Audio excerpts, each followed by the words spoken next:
जय हिंद दोस्तों, नमस्कार। तो आज हम इस वीडियो में बात करने वाले हैं कि आखिर कैसे एलपीजी गैस सिलेंडर का खोज हुआ।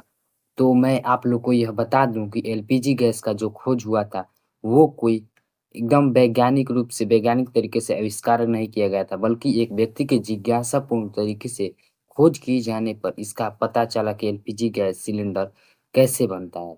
और इसके बारे में इस बार भी हम लोग गहराई से समझते हुए चलेंगे। तो चलिए शुरू करते हैं। तो कहानी शुरू होती है 1910 ईस्वी अमेरिका के पीटर्सबर्ग शहर से।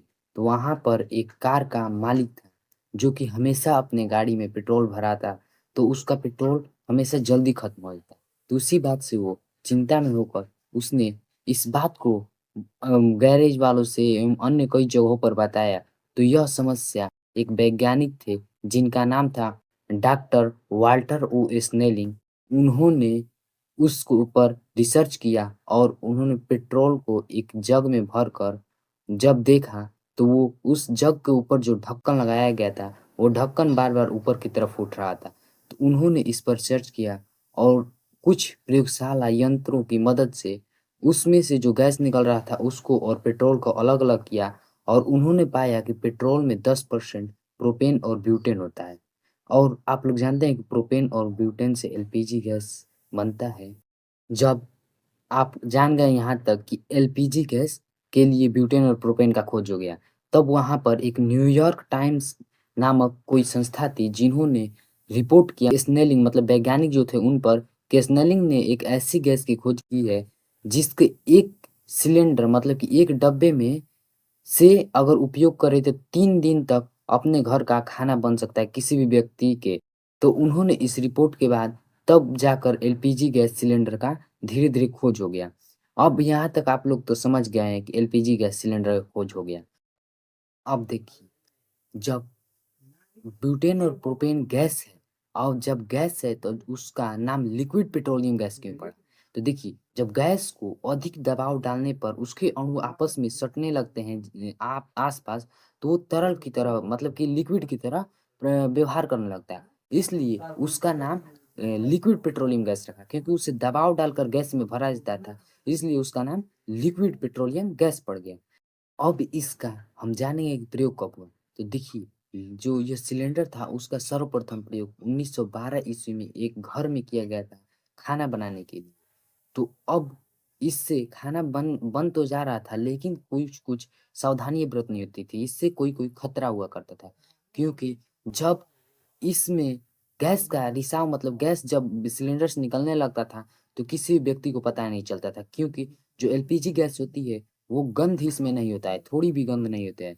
इसलिए इसमें इथाइल मरकैप्टन मिला दिया जाता था, जिससे यह एक ऐसा रसायन होता था कि एलपीजी में मिल जाने के बाद तीखा गंध देने लगता था, जिससे लीक होने पर मालूम पड़ जाता था। तो इससे और सुरक्षित बन गया। जब ये सुरक्षित बन गया, तो इससे अब सिलेंडरों में भरा जाने लगा और इसका व्यावसायिक रूप से इसका एक एक जगह से दूसरी जगह आने-जाने लगा और लोग इसका उपयोग करने लगे। तो इसकी शुरुआत करने के लिए डॉक्टर स्नेलिंग जो वैज्ञानिक थे, उन्होंने कई लोगों के साथ मिलकर अमेरिकन गैसोल कंपनी की स्थापना की और उसके माध्यम से ही पूरे अमेरिका में लोगों के पास गैस जाने-आने लगा और पहुँचने लगा। तो दुनिया भर में पहली ऐसी अमेरिकन गैसोल कंपनी थी, जिसने एलपीजी गैस को व्यावसायिक रूप से शुरू किया। यहाँ तक आपने देखा कि गैस जो एलपीजी गैस था, वो सिर्फ़ विदेशों में ही मिल रहा था, लेकिन हमारे भारत में कैसे आया, इसके बारे में अब हम लोग जानेंगे। तो हमारे भारत में इसका जो आना हुआ, कैसे आया, तो यह हमारे 1950 के दशक में अर्थात 1955 में आया। जब हमारा देश आज़ाद हुआ तो उस समय लोग लकड़ी पर एवं कोयला पर खाना बनाते थे, जिससे अधिक धुआँ होता था और बहुत सी परेशानी झेलनी पड़ती थी।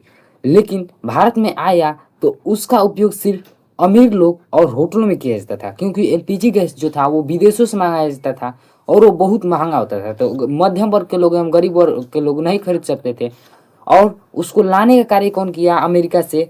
तो उसको लाने का कार्य किया वहीं का एक कंपनी था जिसका नाम था वर्मा सेल। तो उसने भारत में लाया था। अब इसकी भारत में व्यावसायिक शुरुआत कैसे हुई? तो इसकी भारत में व्यावसायिक शुरुआत 1955 से 1965 के बीच हुई क्योंकि जब माहुल रिफाइनरी लगा भारत में, तब जाकर गैस बनना ही भारत में भी शुरू हो गया और लोगों के पास धीरे धीरे पहुंचना शुरू हो गया। जो बर्मा सेल नामक कंपनी थी, उसने बुसाने नामक एक ब्रांड बनाया और उसी के माध्यम से लोगों के पास गैस पहुंचता था, एलपीजी गैस। अब साल 1965 से 1975 ईस्वी के बीच भारत सरकार को लगा कि ईंधन जो एलपीजी गैस है उसका जो कंट्रोल है हमारे हाथों में, नियंत्रण हमारे हाथों में होना चाहिए।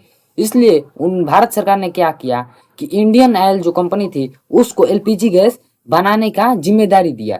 तो जो इंडियन ऑयल था उसने कोलकाता में 22 अक्टूबर 1965 ईस्वी को एक इंडेन नाम से शुरुआत किया और मध्यम वर्ग के लोगों के पास भी गैस पहुंचाना शुरू कर दिया। पहले सिर्फ अमीर लोगों के पास एवं होटलों में ही पहुंचता था, लेकिन इंडेन के आ जाने से अब मध्यम वर्ग के लोगों के पास भी पहुंचना शुरू हो गया। अब जब साल 1970 ईस्वी आया तो मध्यम वर्ग के लोग इतने एलपीजी गैस लेने के लिए आकर्षक हो गए कि गैस की ही भारत में कमी हो गई और बहुत से लोग वेटिंग लिस्ट में रहते थे। साल साल एक साल के बाद उन्हें गैस मिलता था। अब साल आया 1976 से 1990 ईस्वी तक। अब देखिए, यहीं से भारत में एलपीजी गैस बनना खुद पर निर्भर हो गया। अब किसी दूसरे देश पर आत्मनिर्भरता न रही। अब भारत अपने खुद के ऊपर आत्मनिर्भर हो गया, क्योंकि 1976 ईस्वी में जो वर्मा सेल विदेशी कंपनी थी भारत में गैस पहुंचाने का कार्य कर रही थी, उसको भारत सरकार ने अधिग्रहण करके भारत पेट्रोलियम बना दिया। और उसके बाद उसी तरह से एक और पेट्रोलियम बना जिसका नाम था हिंदुस्तान पेट्रोलियम।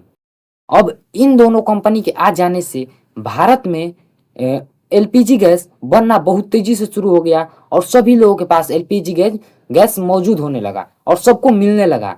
इसलिए भारत अब एलपीजी गैस और ईंधन के लिए आत्मनिर्भर हो गया। विदेशों से निर्भरता खत्म हो गई, जिससे भारत एक एलपीजी गैस खपत वाला आज एक बहुत बड़ा देश बन चुका है और वो बहुत से गैस भारत में सबसे अधिक खपत होते हैं। जानकारी आपको कैसी लगी, अपनी राय कमेंट में नीचे कमेंट बॉक्स में कमेंट कर दीजिएगा। और अच्छा लगा होगा तो इस वीडियो को लाइक एवं चैनल को सब्सक्राइब अवश्य कर लीजिएगा। चलिए, धन्यवाद, जय हिंद।